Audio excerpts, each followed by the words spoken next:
মোংলা মাছ বাজার থেকে যুক্ত হচ্ছেন প্রতিনিধি নিজামুদ্দিন। নিজামুদ্দিন, কিছুক্ষণ আগে আমরা আমাদের চাঁদপুর প্রতিনিধির সঙ্গে যুক্ত হয়েছিলাম। তিনি যেটি জানাচ্ছিলেন যে কিছু অসাধু জেলে এবং ব্যবসায়ীরা কিন্তু এই নিষেধাজ্ঞা মানছেন না। আপনি মোংলা থেকে আমাদেরকে এই বিষয়ে কি জানাবেন?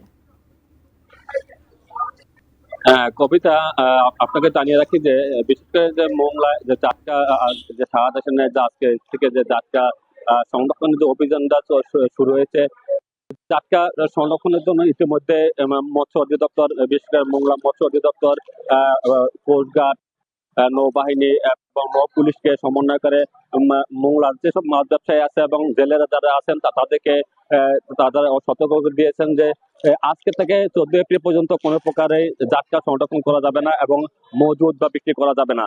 তবে এই পর্যন্ত এখনো পর্যন্ত যেটা জানা গেছে যে মৎস্য অধিদপ্তর জানিয়েছে যে কোনো প্রকার কোনো জেলে, যেসব জেলেরা আপনার নদীর ছিলেন এবং সুন্দরবনে ছিলেন, তারা সবাইকে মোংলা কুলে ফিরিয়ে এনেছেন।